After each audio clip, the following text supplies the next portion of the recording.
Welcome to another episode of the Redeemed Man podcast. I'm Nate Dewberry, and today I have a guest with me that is just going to talk a little bit about breaking free from gambling.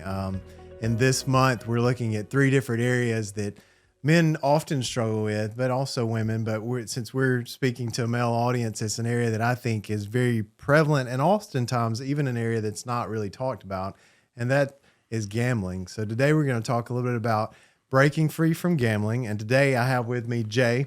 Jay, welcome to the show. How you doing? Oh, I'm great. And I'm thrilled to have you and thrilled to hear your story. Glad to be here. Well, we're going to start out with some rapid fire questions. These are just a single answer, allow us to get to know you a little bit and provide a little bit of fun. So first off, where'd you grow up? Grew up here in Columbus, Georgia. Okay. And who is your hero? Ooh, hero. That's a tough one. I was always a huge fan of Earl Campbell. Okay. Growing up. What's your go-to pastime? I love football, but I used to play golf, but now I'm gotten too old to do that. So, but I'd say football probably was And I assume you're a big Bama fan. huge Bama fan. War Eagle. Yeah, that's right. What never fails to make you laugh?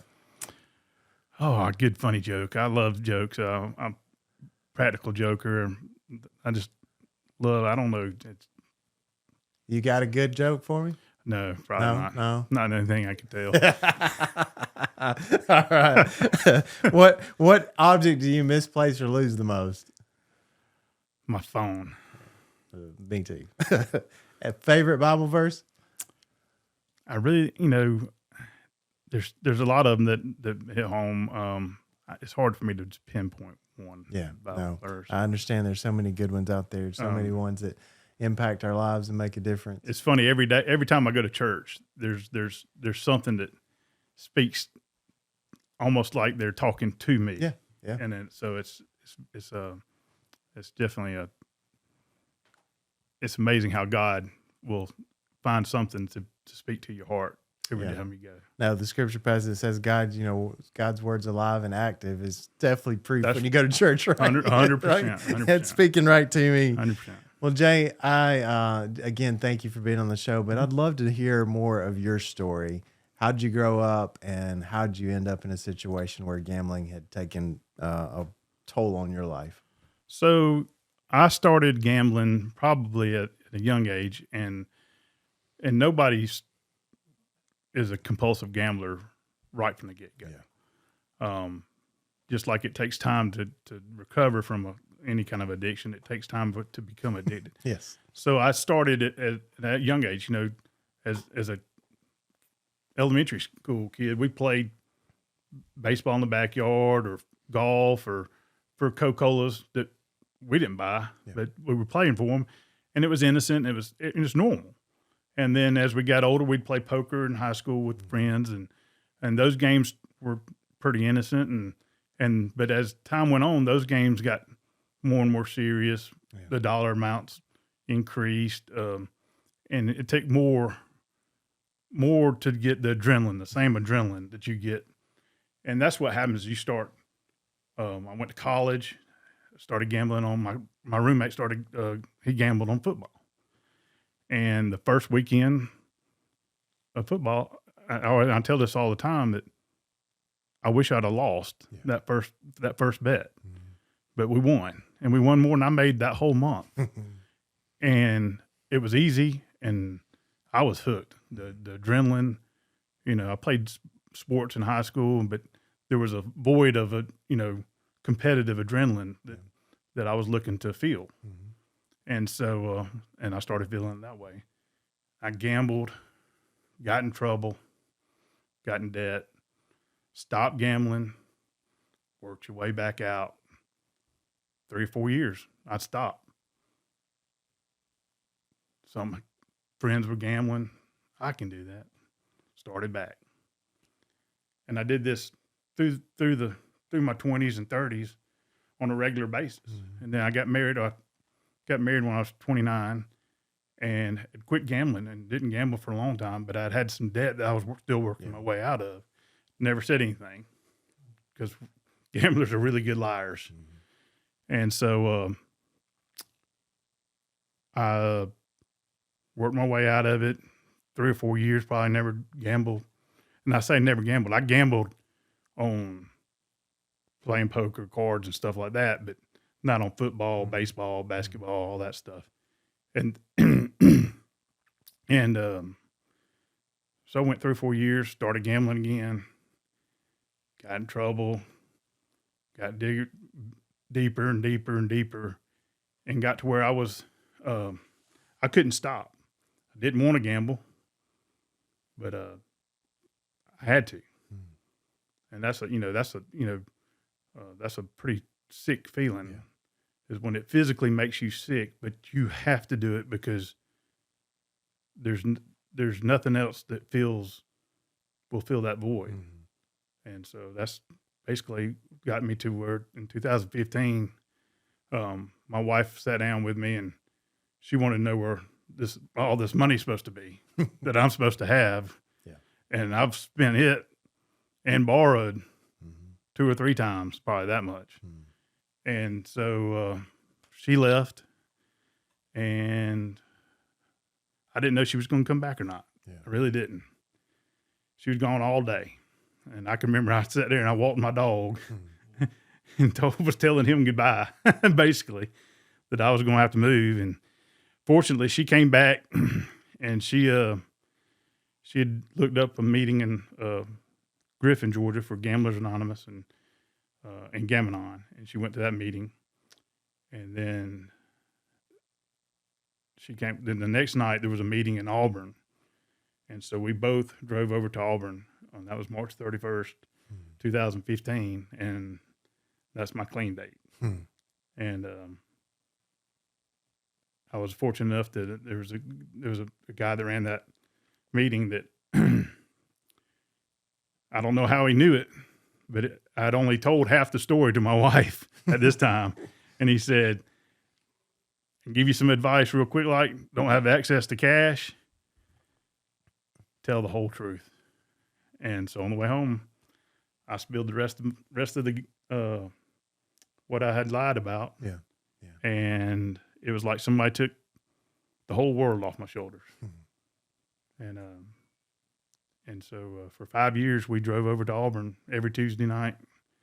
And it was the best thing for, not just for my gambling, but for our marriage, because we spent 40 minutes in the car. Oh, I bet. So, I mean, I can see that conversation be some of the best you've had. Each way, because there's no phone. I mean, there was phones, but we weren't on the phone. We chit-chatted, and we got to spend an hour and a half in the car together every once a week with no distractions, which was very nice. I mean, it really it's been the best thing for my relationship and for my life. Because if she would have left me, I probably wouldn't be here. I was on the self-destruction path. Wow. Jay, what a powerful story. When I hear you talk about college, do you think that's when it really took root, or do you think it was early in childhood when you? I think it really. I mean, I can remember that first football game, betting and winning, and I remember being hooked. I mean, the adrenaline rush that I got, that and people talk about gamblers get the same dopamine and serotonin, and it's the same thing as a drug addict would get.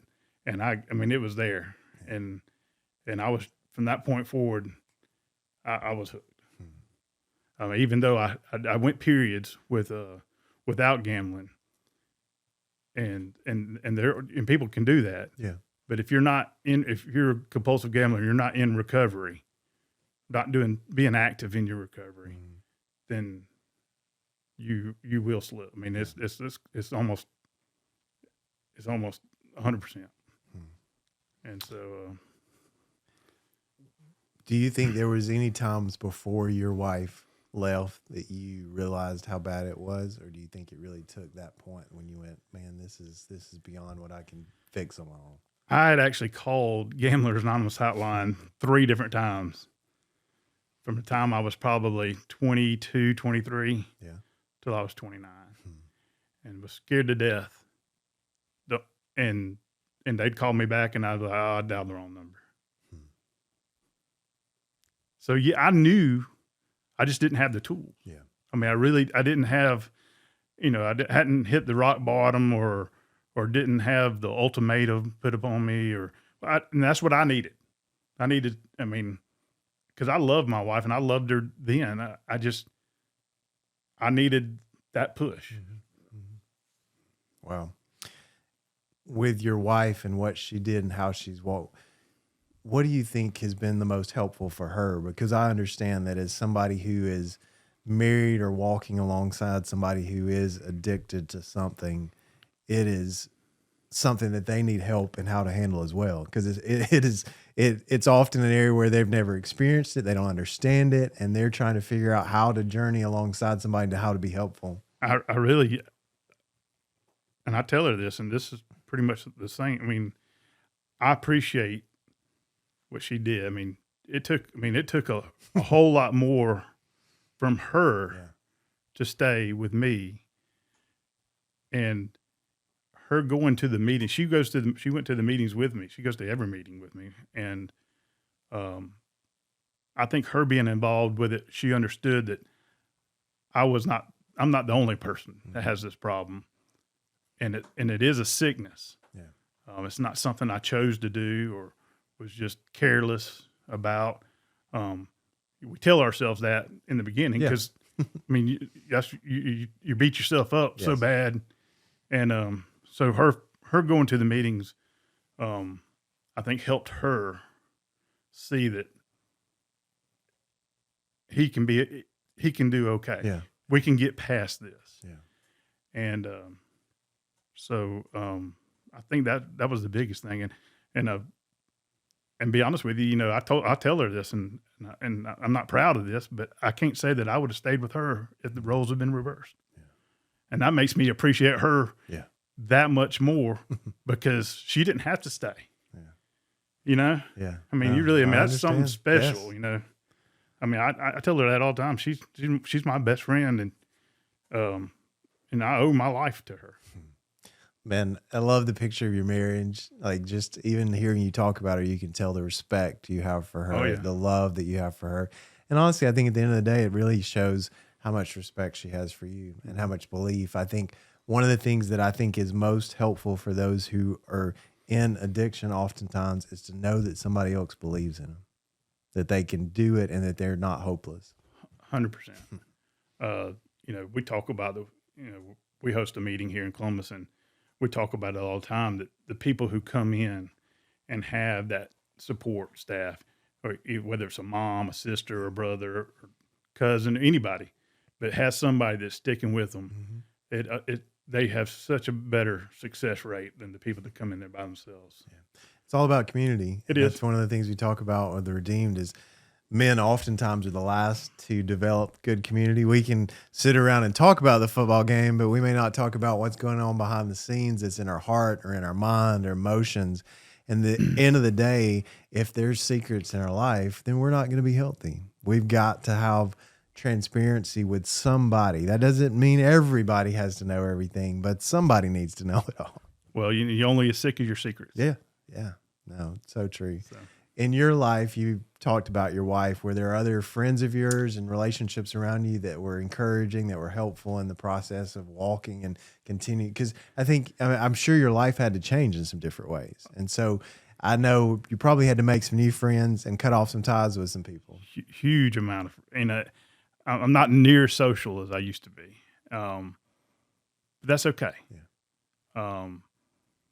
I'm still friends with the people that I was gambling with, and really virtually everything in my social life, we gambled almost entirely everything. And so I had to make some changes, and it was tough. Yeah. But my marriage means more to me. My sobriety means more to me than that. And it's not a knock on any of those people, because it's not their problem. It was my problem, and I have to own it. And it's tough at times because, like you said, you have to make new friends, or you have to at least keep friends at arm's length that are still doing the things that you can't do. Yeah. And it's easier now. I'm 8 years sober now, so it's easier now. I can do things with them on occasion, and I tell you, almost without exception, every one of my friends that I've told have respected the fact that that I have a problem, and a lot of them don't understand, Right. and that's fine. But they've all respected my decisions and stayed friends with me and not get mad at me for not hanging out with them because they understand that I can't. Yeah. Yeah. And so, but yeah, there's a lot of people. Shane Green. And Shane is your pastor, correct? Well, he's not my pastor. Okay. Shane, I grew up with Shane. Okay. Shane and Trey and Bubba. Do you know all of them? No, that's his I brothers. don't. But, Okay. so Shane's 2 years older than I am. So I grew up with them, and so Shane moved back and was pastor at St. Paul, and I started going to St. Paul. I'm not the most religious person. Yeah. Didn't go to church regularly, and at this time, Jeannie and I felt that it was probably a good idea, and it is and was, and we started going to St. Paul, and on a pretty regular basis, and then her family is members of Grace. Okay. So I've just recently joined Grace. Okay. That's where her family goes. This makes sense. It was easy. Awesome. I mean, I love Shane. I wish wish we could go to both, but you just really can't. Yeah. And so, but yeah, I mean, we started going to church. I can't remember where I was going with all this now. No, I think you're talking about how Shane. So Shane, Shane, Shane, actually, every Thursday, Shane and I ate breakfast at Ruth Ann's downtown, and we really didn't talk. We talked about gambling, but we didn't talk. We just more talk about life, right? And decisions that you that you do, and things to better yourself. And he was a huge help. And I don't know if I've ever even told him. I think he knows, but we did it when we did that for probably 2 years. Wow. Every Wednesday or Thursday we'd go eat breakfast before work. He got up and met me down there at 6:45, 7 o'clock.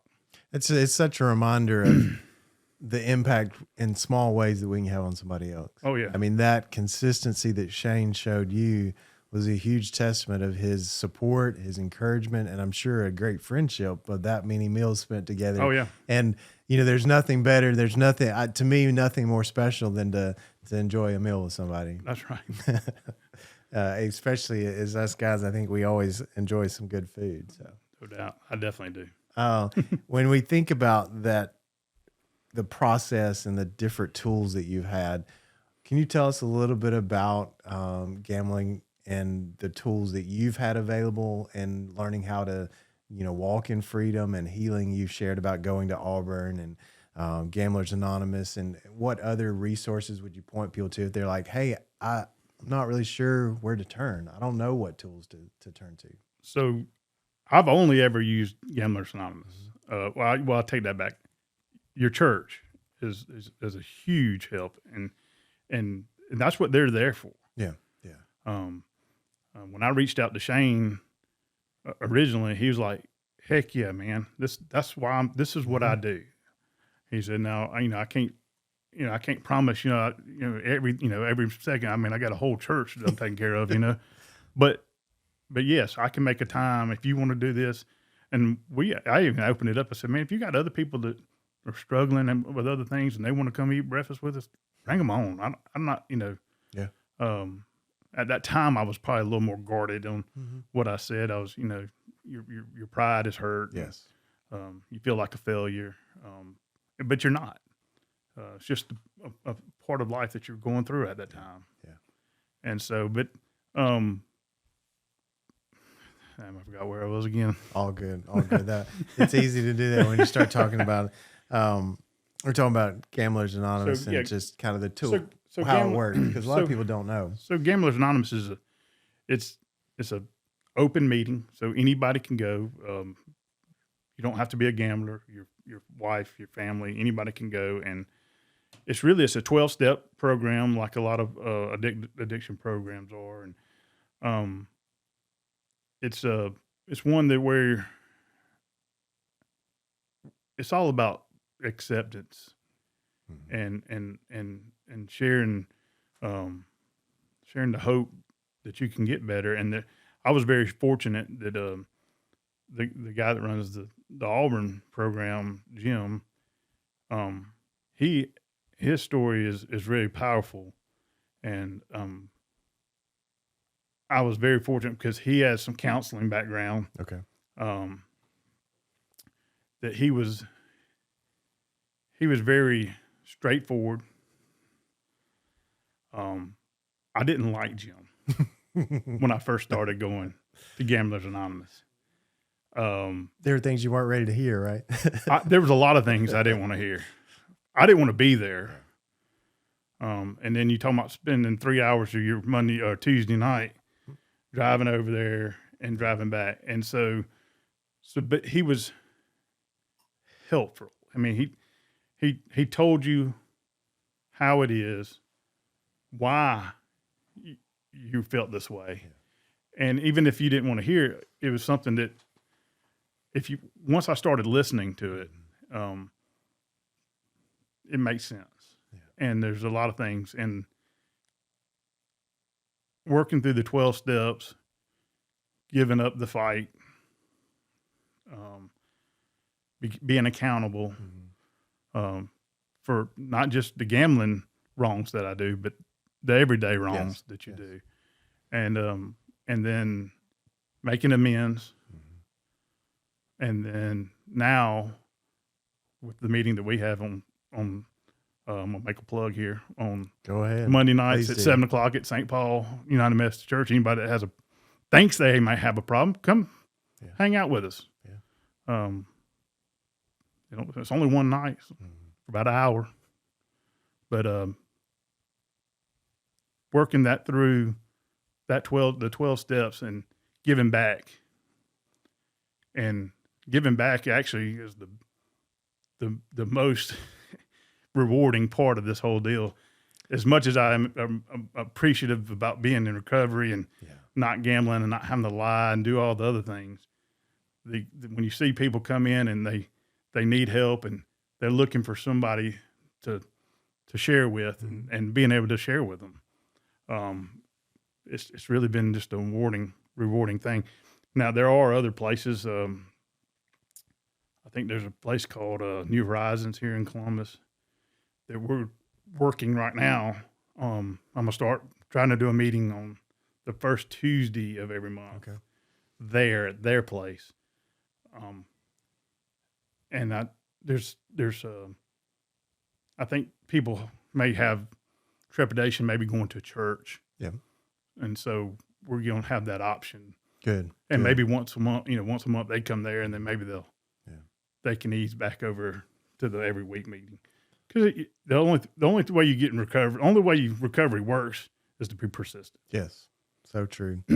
What would you say to that guy who today he's been betting on a few things, thinks he's kind of in a good place, but I'll win my money back, or I can handle this and I stop whenever I want to. What would you share with him? To be careful. Recognize if you're gambling more than what you planned. Set your parameters. Mm-hmm. If you stay within the parameters, you're probably gambling normal. Yeah. My wife, she could go and gamble normal and it doesn't bother her. Mm-hmm. I'm going to gamble all my money until it's gone. Mm-hmm. And so just be careful, and it's not just with money. I mean, with your time too. A lot of people go to these casinos and they sit for hours and hours in front of them, and they're escaping. They're escaping something. Yep. And it's not about the amount of money. It's not about money, period, actually. Because if it was, we wouldn't throw it away as freely as we do. Yeah. So, but just be careful. Set parameters, and if you're going past the parameters that you set, constantly having to adjust your parameters, then I suggest you seek some help. I know I couldn't do it by myself. And I don't think if we're truly in the place of addiction, I don't think any of us can do it by ourselves. We've got to have that community and those relationships around us. And with gambling, do you find that people who have struggled in other addictions, that can sometimes be an area that they turn to, or that it starts with gambling and then opens the door for even other things if it's not dealt with? We see a lot of people who exchange addictions from alcoholism, narcotics, who are looking to fill the void from whatever addiction, from alcoholism, or that they start gambling. One of the biggest voids is your time, the amount of time that you spend. And I didn't actually go to a casino to gamble, but I spent hours and hours every day scheming up who I was going to gamble on, where I was getting money from, how I was going to hide this from my wife, the lies. So I was gambling on all this stuff. And so people don't realize the amount of time and effort that you put into gambling or to your addiction. To your addiction. And then all of a sudden, when you stop, there's a void. And it's tough to feel. And so it's real easy to go into whether it's alcohol or gambling or whatever, narcotic, whatever. It's real easy to start, trying to feel the emptiness. Yes. And so it's real important to find positive things that you really enjoy: reading books, cooking, going to a movie. We talk about this. One of the things Jeannie and I did, we would have a list of things to do on the weekend, and we'd pick one. Yeah, we're going to go to the fair, or go do something to fill that void, because that's one of the toughest parts about recovery. Yeah, because your time, you spend that much time, you got to figure out something to do with it. I have dealt with some guys who and journeyed with some men who've struggled with pornography and some other addictions. And one of the things I tell them is that you can't just be consumed with what you're not going to do. You've got to find something you're pursuing more. And if you're not careful, we start looking at that one thing that we want to get away from, and it's consuming our thoughts still. And you've got to find something else that fills those voids and that brings that joy and really is better than what you were feasting on before. 100%. And that's the absolute truth. And, I tell this story, and I forgot to tell it. I'm probably going to go back and forth, and I apologize. But so in my process of gambling on sporting events, that's where I spent the majority of the money that I spent looking for the action. And so I also played lottery, and I didn't think anything about lottery at that time. That was just, but I was doing the escape from my action gambling with the lottery, thinking if I just could hit a big lottery ticket, I'd be back to even. I could get out of this. I'd quit. And I could have passed the lie detector test, because if you asked me, I'd said, "Oh yeah, I'd quit." I wouldn't quit, but I felt that way, but it wasn't going to ever happen. But I started playing lottery, and I'd play lottery every day. And so after about probably 9 months to a year into recovery, I noticed that I was okay with not gambling on the sporting event. It made me sick. It physically was making me sick to gamble on it, but yet I did it anyway. But the lottery, I wanted to play it so bad. And so from my work to my house, there are probably 7 gas stations that sell lottery tickets. So every day when I got into my car, I would make a phone call to my wife, a buddy that lived in Florida, my sister, and I still do that to this day. When I get in that car, I start dialing folks up, and I just try to talk to them till I get past that last gas station, because I know I'm not going to stop and once I get past them. But just something to get your mind, talking about filling the void, just to get my mind off the lottery. You're retraining your brain. And I still to this day, my wife laughs. I'll call her. She can't talk. I'll call somebody else. And I start getting mad. I start getting antsy to this day. But if I go to about the fourth person, I'm starting to, somebody better get on the phone. And because I'm only one bet away from being right back in the same spot. Yeah. No, that's a great reminder, though, is that truth that we are so close to being back to where we were. One step, one wrong move, and you could, fall headlong into those patterns again. And it really is creating new patterns, like calling somebody, filling a void with something different, and training yourself in new ways. And when you do, there's all kinds of benefits, just like even the benefit of coming out of the difficulty of having to drive to Auburn, that you got that time that really cultivated your relationship with your wife like never before, out of something that was extremely difficult. And I'm sure being able to be completely honest with your wife brought so much intimacy to your relationship that wasn't there, because we only knew if you're walking in that addiction, you only know those lies. You only know how to live that way. But when you take that off and you are walking and people know who you are and you feel like they accept you how you are, it's so freeing. Like you mentioned, it was like weight coming off your shoulders that night. Oh, yes, 100%. That's the one of the best things that has come out of this thing is that Jeannie and I we were pretty tight before, but we are. I feel. We're so close.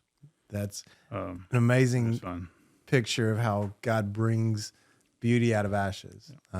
My wife has that on our Instagram, as beauty out of ashes, as a reminder that God can take what is ugly and broken and repair it, and honestly make it even better in some ways than what it was before. Jay, I really appreciate you sharing your story. Mm-hmm. And one of the things we often do with our guests is ask, what does redemption mean to you? And I think your story is such a picture of redemption. But I would love to hear personally, as you hear the word redemption, what do you think of? Jeannie and I were talking about this earlier because I was like, I don't know really how to answer this other than say this. It's freedom. Yeah. It's not, it's freedom from being, and with lack of a better word, being a slave to the addiction, to doing what it's wanted me to do 100% of the time. The freedom that I don't have to tell a lie. I'm going here, and that's where I'm going, mm-hmm. and really just the joy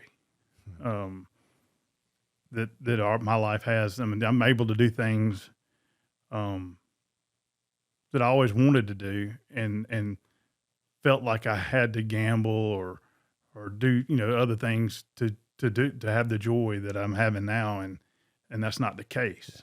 Yeah. And so really, the redemption, it really means freedom to me.